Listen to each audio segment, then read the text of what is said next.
Saudara, timnas kalah telak 6-0 dari Jepang dan ini menjadi pelajaran berharga untuk Jay Izzes dan kawan-kawan jika ingin mewujudkan mimpi bermain di Piala Dunia tahun depan. Apa pelajaran yang bisa dipetik dari kekalahan lawan Jepang? Apa yang harus disegera dibenahi Coach Patrick Kluivert? Kita ulas bersama analis sepak bola Wesley Huta Galung. Selamat pagi Bung Wesley. Selamat pagi Mario. Terima kasih Bung sudah bergabung di Dialog Bola Sapa Indonesia pagi hari ini. Bung, perlukah kita sebenarnya kecewa terhadap hasil semalam kalau melihat sebenarnya peringkat FIFA Indonesia dan Jepang ini sebenarnya jauh juga sebenarnya. 15 dan 116. Perlu nggak sih kita kecewa sebenarnya? Karena prinsip sepak bola Bung Mario itu bermain untuk menang. Nah, saya mau sedikit flashback bahwa dalam sebuah tim sepak bola itu ada yang namanya persiapan preparation. Di semua data, semua analis dipersiapkan oleh tim pelatih, dan kemudian pelatih kepala itu menunjukkan dua hal. Pertama, insting dia, lalu kemudian keputusannya dia. Insting dia mengatakan si A akan cocok untuk game plan seperti ini, si B akan cocok, si C saya cadangkan, saya serahkan karena nggak cocok seperti ini. Atau dia akan bermain, ini saya prepare buat persiapan next game, misalkan begitu. Lalu keputusan adalah dia memutuskan siapa pemain yang akan diturunkan, yang dianggap akan cocok untuk bermain sesuai dengan kebutuhan dan strategi. Sekali lagi bermain untuk menang ya, Mario, bukan bermain untuk imbang atau apalagi kalah. Dan keputusan pergantian pemain itu dua hal yang kemudian membedakan satu pelatih dengan pelatih lain, karena persiapan ilmu segala macam bisa dipelajari. Nah, kemarin waktu lawan China kita dikejutkan dengan formasi oleh Patrick Kluivert. Kemudian lawan Jepang kita diberi kejutan lagi, dan ternyata kejutan itu berbalik ke kita tanpa ada tembakan sama sekali. Ya, berarti Anda mau melihat, yang Anda mau katakan sebenarnya tadi malam ini superiornya Jepang atau salah strategi sebenarnya Indonesia? Nah, itu pertanyaan menarik, karena kalau kita tadi kan narasinya kita dekat dengan Piala Dunia, semakin dekat dengan Piala Dunia.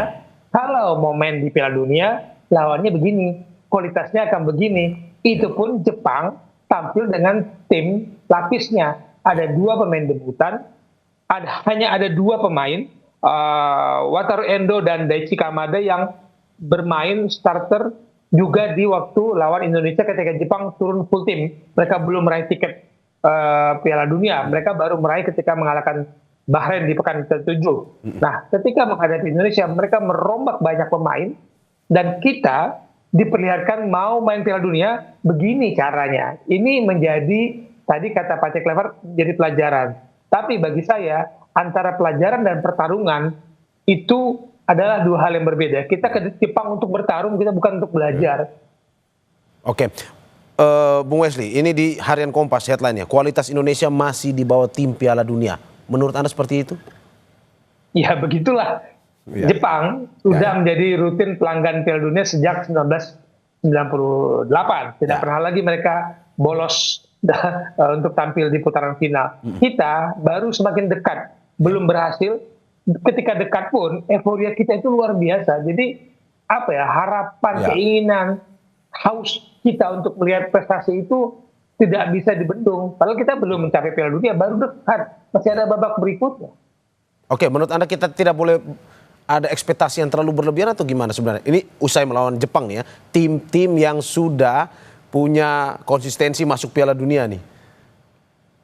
Saya suka kata-kata itu. Karena ekspektasi berlebihan itu kadang menjadi beban juga buat pemain. Perhatian yang menurut saya terlalu berlebihan. Bahkan pemain tidak punya privasi, keluar hotel sedikit saja ketika mereka sedang pemusatan latihan dikerubuni, dikejar terus dan menjadikan konten oleh publik kita. Mereka tidak punya waktu relaksasi.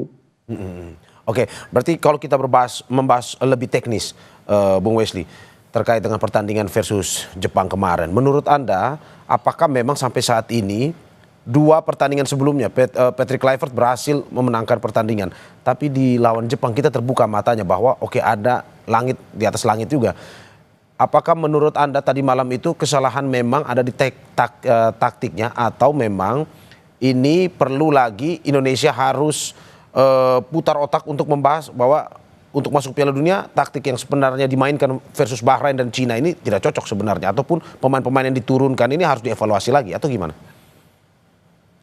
Ini yang saya suka dari Bung Mario, perumpamannya langit di atas langit. Bahwa memang euforia kita berlebihan, memang ekspektasi kita berlebihan, kita belum punya level untuk main di Piala Dunia kalau kita main seperti lawan Jepang.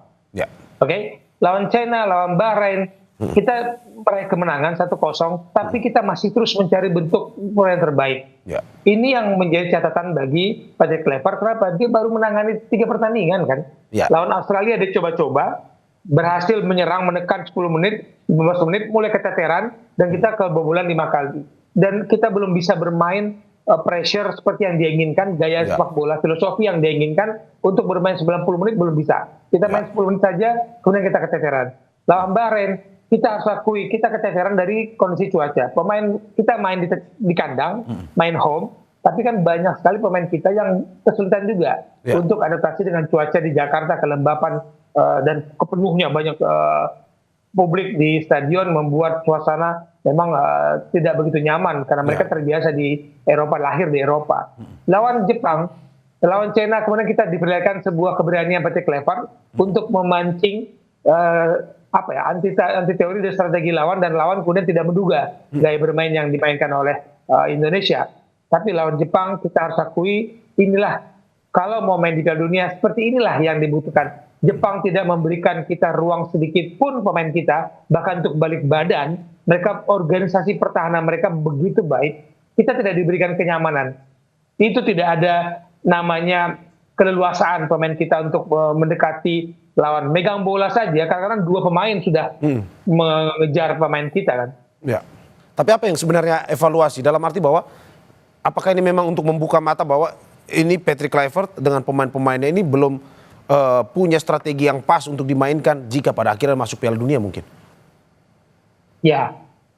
Pemainnya masih terus beradaptasi dengan chemistry di antara satu sama lain, karena Mario, kalau kita lihat Jepang, banyak sekali pemain yang abroad, bermain luar negeri. Kemarin itu 8 pemain yang lawan Indonesia, yang dipanggil hanya 8 pemain yang berkompetisi di liga lokal. Tapi pemain yang di luar itu, mereka punya fondasi sepak bola yang sama ketika mereka belajar sepak bola di Jepang dari usia 8-10. Fondasi ini yang tidak kita miliki ketika kita menggabung para pemain dari luar negeri dengan pemain anak yang bermain di kompetisi luar negeri. Fondasinya berbeda, lalu kemudian pelatih kita berganti dengan mencari-cari bentuk lagi di tengah kompetisi. Jadi tidak mudah untuk membentuk, meracik sebuah tim ketika banyak perubahan.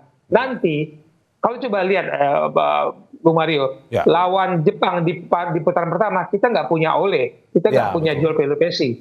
Nanti setiap pertandingan ada lagi anak baru, ada lagi pemain baru. Ini kan butuh lagi adaptasi dan chemistry yang tidak mudah bagi pelatih. Siapapun pelatihnya, kalau terus ada perubahan-perubahan seperti ini, fondasinya berbeda-beda, tidak mudah meracik game plan. Anda mau bilang ini susah bagi pelatih, bahkan mungkin jika kalau dikatakan Carlo Ancelotti pun melatih Indonesia tadi malam belum tentu menang melawan Jepang itu ya, Mas?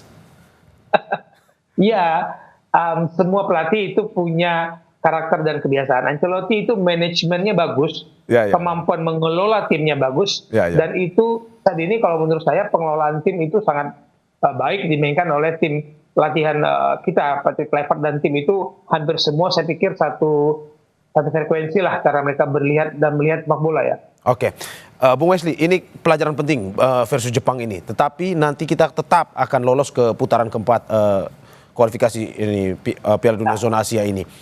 Apa tips yang Anda bilang? Apakah mungkin saja memang dengan pertandingan evaluasi melawan Jepang ini yang harus kita tingkatkan? Apakah memang lebih susah nantinya di putaran keempat ini atau bagaimana sebenarnya?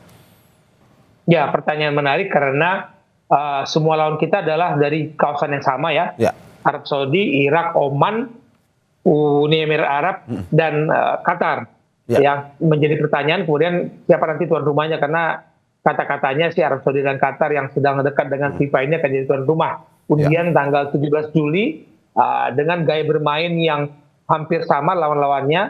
Kita punya pengalaman menahan Arab Saudi imbang, menahan Bahrain imbang di kandang lawan. Kita mengalahkan Arab Saudi, kita mengalahkan Bahrain di Jakarta. Paling tidak pengalaman itu bisa menutupi kegagalan kita kalah home and away di putaran kedua melawan Irak. Kita gagal waktu itu, home and away kita kalah. Tapi di putaran ketiga ini kita berhasil mendapatkan poin 4 dari Arab Saudi dan dari Bahrain. Ini modal bagi kita. Dan semoga Patrick Kluivert sudah menemukan cara bermain yang cocok untuk lawan-lawan dengan karakter yang hampir sama. Ini beda bermainnya dengan Jepang. Pressure, tekanannya, koordinasi permainannya itu sangat berbeda dengan Jepang. Kemarin kan Jepang seolah-olah semua pemain punya mata di depan, kiri, kanan, belakang. Mereka enak sekali mengalirkan bola. Iya. Bung Wesley, singkat aja. Berarti menurut Anda berapa persen Indonesia optimis bisa lolos di putaran keempat ini? Kembali saya menunggu tanggal 17 Juli undian.